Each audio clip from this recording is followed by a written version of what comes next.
For a very long time, the world has revolved around work. People are born, go to school to get a degree, use the degree to get a job, get money from said job, use the money to survive until retirement, and then die.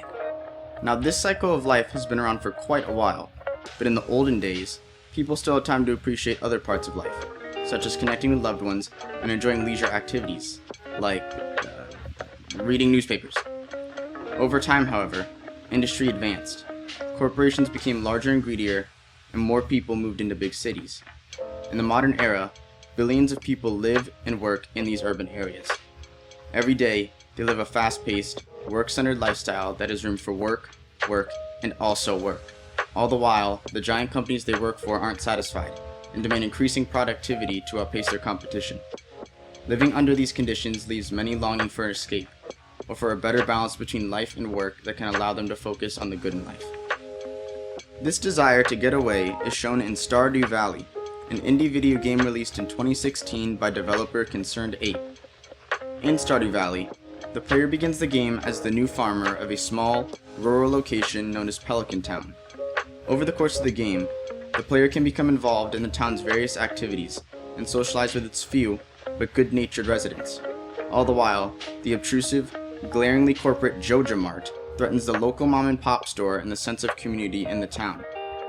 So in this video, we're going to look at several aspects of Stardew Valley, such as the game's opening, the presence of Joja Mart in Pelican Town, and Pelican Town's community center.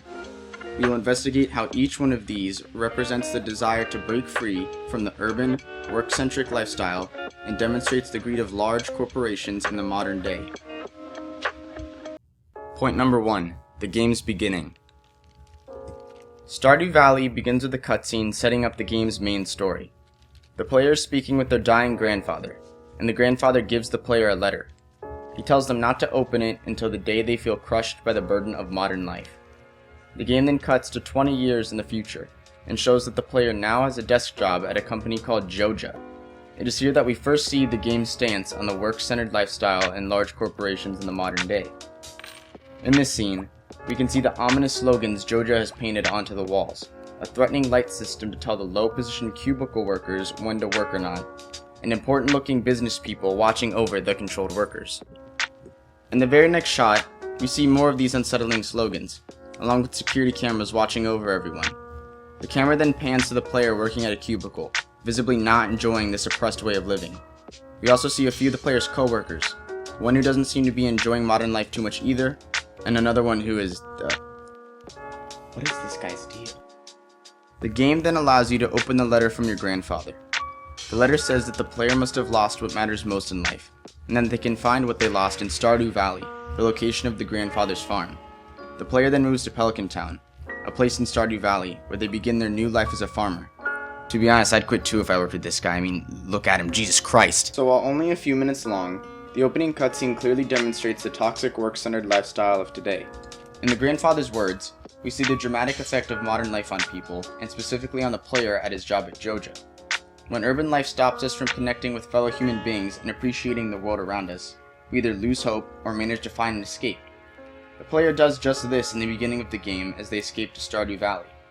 Upon arrival, the player immediately begins to connect with the inhabitants of Pelican Town and becomes involved in the town's various activities.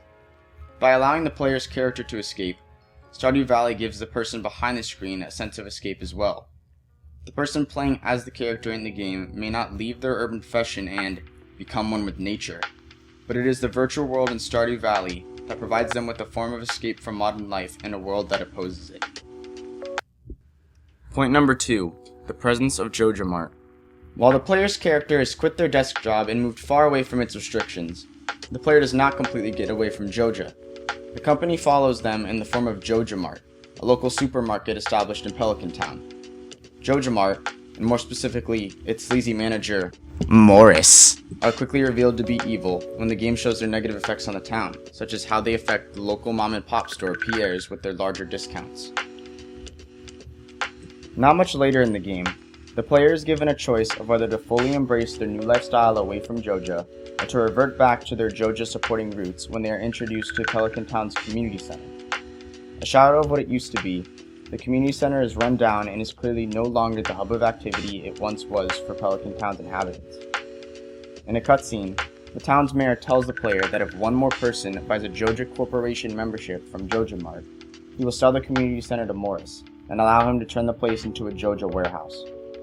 Not long after this, the player is given the opportunity to rebuild the community center by becoming involved in all of Stardew Valley's activities and professions. But what if the player chooses to go down the evil route in support of Morris and buys a Joja Corporation membership? So while rebuilding the community center requires mastering all aspects of Stardew Valley's gameplay, turning the community center into a warehouse requires only one thing: money. Everything you gain from fixing the community center, such as the bus being repaired and a greenhouse being constructed on your farm, can easily be done through Joja Mart by using cold, hard cash. Joja's presence in the game, along with the Joja warehouse route the player can choose to take, represent current, large corporations and their insatiable greed for money. In modern day, people working for large corporations can become exhausted due to demanding work schedules, all driven by the business owner's desire for wealth. Stardew Valley comments on this by showing that while supporting large companies yields its benefits, it can prevent us from connecting with the rest of the world, and makes working for them particularly soulless since the only meaning behind work is money. But what happens if the player chooses to take the other route that is offered to them? Point 3. The Community Center. To rebuild the community center, the player must collect items respective to each of the community center's rooms. They then have to place the items into a box referred to by the game as a bundle. Once every bundle in a room is complete, the room gets repaired by Junimos, or the community center's small magical inhabitants. And don't worry, I don't understand Junimos, and neither does anyone else. The Stardew Valley wiki doesn't tell us much except that you can't marry them, so that's cool. After rebuilding one of the rooms, the Junimos reward the player by giving them access to something major in Pelican Town, such as the greenhouse or bus stop mentioned earlier. So to give an example on how bundles work, to repair the community center's pantry, the player has to complete each of the pantry's bundles by filling them with items related to food, such as crops and animal products. In order to complete each pantry bundle, the player has to master farming, a major component of Stardew Valley. This can take hours of the player's time, but each room forces the player to become heavily involved in one feature of the game. When the player repairs each room, they receive the same rewards that they'd receive if they took the Joja warehouse route instead. But rather than focusing their gameplay on making money and paying their way to victory, they have to master each aspect of the game and become a contributing member of Pelican Town's community. After spending hours and hours playing the game, when the player finishes repairing the entire community center, a cutscene happens showing the result. The entire town is appreciative of the player's efforts, until Morris enters, angry that his customers are focused on something other than Joja. The owner of the mom-and-pop store, Pierre, then steps forward and rallies the town against Joja by reminding them of what the community was like before Joja Mart arrived.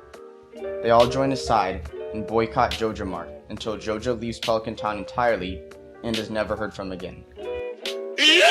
Because the player becomes involved with the nature and residents of Stardew Valley, the entire town gains back their sense of community. The player has completely abandoned their old routes with Joja and has fully embraced their new lifestyle away from work-centered urban life.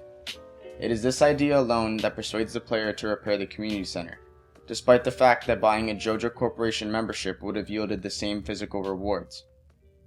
Rather than achieving happiness by working for money, the player has found it by embracing the people around them and by becoming involved with their community. See Leah right here? Because I went with the community center route, she's now my future wife. Through the community center route, Stardew Valley shows us that we cannot find happiness with money. We can only find it by forming bonds with other human beings and by discovering that there is more meaning to our work than just our paycheck. Alrighty, so what have we gained from this? We've learned that Stardew Valley is a game that comments on the issues of corporate greed and the toxic, work-centered life that billions of people live in today. It does this in its various cutscenes and gameplay features. In the game's introduction, it calls out the fast-paced, urban, work-focused lifestyle as something terrible that many go through each day.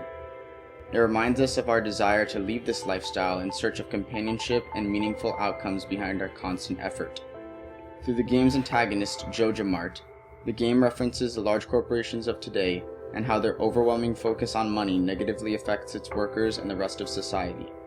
By allowing the player to repair Pelican Town's community center, it shows us how we can find meaning in our work that doesn't involve money, and how what matters most in life are the connections we make with others and enjoying the world around us. In doing all of this, Stardew Valley shows what we all want most and how we can achieve it. The game was created in an era that doesn't leave time for anything but work and making money. It gives us a glimpse of what life is like without worrying about these things, and provides an escape of its own from the boring and demanding work schedule that many of us have. While it creates an escape from work on its own, it also tells us to find our own escape. We need to work to live, but we don't need to live to work. Instead, we can find our own escape by living for the people we're close to and for the world we live in. Because in the end, we all need to find an escape from the Joja Corporation in our lives and find a Stardew Valley of our own.